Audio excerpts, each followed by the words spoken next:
आज हूँ श्रावणर प्रथमार्ध बा प्रथम सोमवार शताब्दीर शैवपीठ जहाँ दक्षिण ओडिशार एक प्रसिद्ध शैव शक्ति एठी रहिथिबा अनुमान करा जाउछि। शिव ही सत्य सुंदर, शिव ही सकल शक्तिर आधार।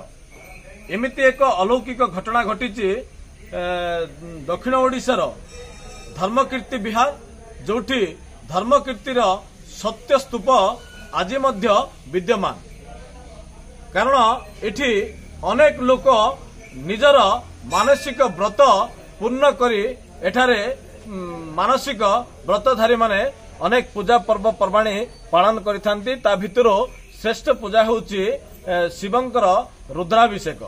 अनेक देश दूर दूरांतर एवं राज्यर अनेक प्रांतर आसंती।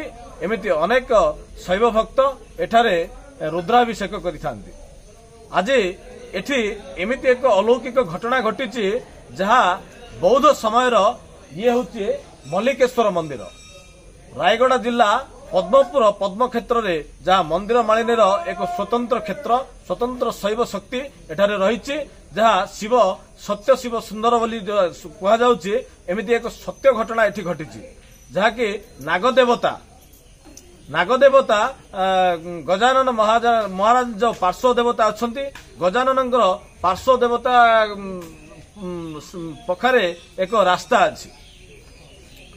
गजानन पार्श्व एक मंदिर भीतर को प्रवेश करने एक रास्ता अच्छी। से रास्ता दे नागदेवता से मंदिर भीतर को प्रवेश करथिले एवं महादेव को दर्शन करी से फेरुथिबा समय रे ठीक यही समय रे पूजक आसी पहुंचले एवं सेवा शक्ति भक्ति सी निजे ही अनुभव करिसंती।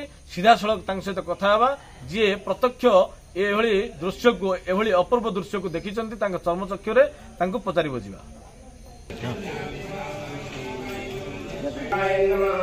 से महादेवंकर स्वतंत्र सेवा एवं महादेवंकर एभली सत्य घटना नागदेवता जेतेबेले मंदिर को प्रवेश करथिले से समय रे जो सेवायत थिले से सेवायतଙ୍କ सहित सीधा सड़क कथबार्ता हेबा एवं नागदेवता श्रावणर प्रथम पर्याय रे महादेव को दर्शन करबा आसीथिले। आ ए दृश्य मंदिर सेवायत जी अछंती तांको सहित कथबार्ता हेबा से कोन कहउछन ताको अनुभूति एवं एभली अपूर्व दृश्य देखि से निजे केते संतुष्ट अछंती एवं निजे केते उत्कंठार सहित सेवा पय पूरा समर्पित हो जाइछन।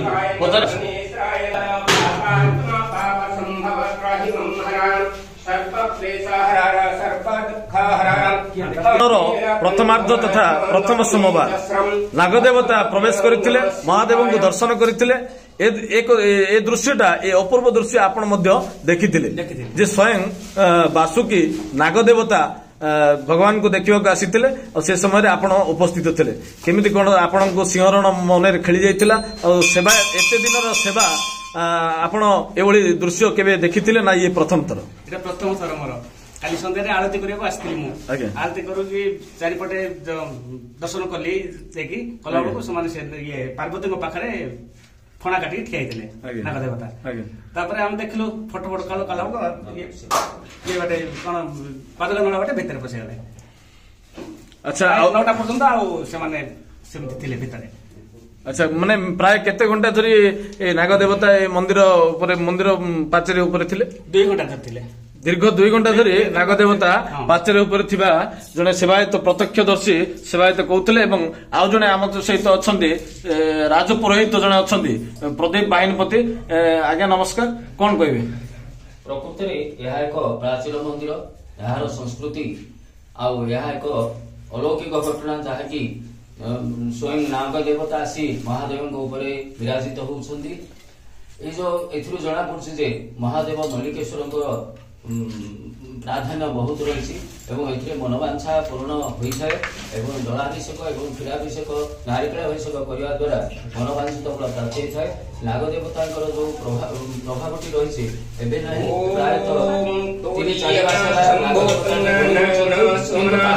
क्षति अच्छा बारंबार एमती अलौकिक घटना आप अनेक थर देखते भक्त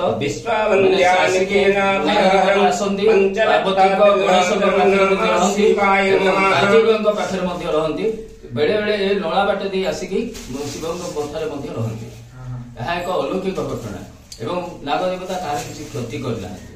ଏଥିରୁ ଜଣା ପଡୁଛି ଯେ ସ୍ୱୟଂ ମଲ୍ଲିକେଶ୍ୱର ମହାଦେବ ଏଠି ବିରାଜିତ ହୋଇଛନ୍ତି। ଆଚ୍ଛା, ଦକ୍ଷିଣ ଓଡିଶାର ଏ ଯୋଉ ଶୈବ ଶକ୍ତି ଅଛି ତା ଭିତରୁ ମଲ୍ଲିକେଶ୍ୱର ଯାହା ଆପଣ ସେବା କରୁଛନ୍ତି ବର୍ତ୍ତମାନ, ଏ ଶକ୍ତିପୀଠଟି ହଉଛି ସ୍ୱତନ୍ତ୍ର। ଆ ଉପରେ କେତେ ବର୍ଷର କିମ୍ବଦନ୍ତୀ ରହିଛି। ଆକୁ ବୌଦ୍ଧ ମାନେ ସେ ସମୟରେ ଆସିକି ମଧ୍ୟ ଏଠି ସେବା ପୂଜା ଅର୍ଚ୍ଚନା କରୁଥିଲେ। କଣ କହିବେ ସେ ସମୟର ଅନୁଭୂତି? ଖ୍ରୀଷ୍ଟ ଅଷ୍ଟମ ଶତାବ୍ଦୀରେ ହେଇଛି ବୋଲି ଯୋଉଟା ଐତିହାସିକ ମାନେ କହନ୍ତି। ଆଉ ପ୍ରକୃତରେ ମଲ୍ଲିକେଶ୍ୱର ମହାଦେବଙ୍କର ବିସ୍ତୃତି ବହୁତ ପୁରାତନ। ଏବେ ଅନ୍ୟାନ୍ୟ ଯଦି ବା ମନ୍ଦିର ଶିବ ମନ୍ଦିର ଗୁଡିକ ଗଢି ଉଠିଲା, ସର୍ବ ପୁରାତନ ଅବିଭକ୍ତ କୋରାପୁଟ ଜିଲ୍ଲାର ଏହା ଏକ ଶୈବପୀଠ ଥିଲା। ଫଳରେ ଲୋକଙ୍କର କ୍ରମଶଃ ଯେତେବେଳେ ଲୋକ ଆସୁଛନ୍ତି, ଦେଖୁଛନ୍ତି, ଭକ୍ତମାନେ ଆସୁଛନ୍ତି, ଦର୍ଶନ କରୁଛନ୍ତି ଏବଂ ସେମାନେ ପୁଣ୍ୟ ଫଳ ପାଉଛନ୍ତି ଏବଂ ତା ଦ୍ୱାରା ସେବା ଚାରିଆଡେ ବ୍ୟାପ୍ତ ହଉଛି। ମଲ୍ଲିକେଶ୍ୱରର ପ୍ରଭାବଟା ଚାରିଆଡେ ବ୍ୟାପ୍ତ ହଉଛି। ଏହା ଏକ ପ୍ରାଚୀନ ମନ୍ଦିର। ଜୟ ଶିବ ଶମ୍ଭୁ।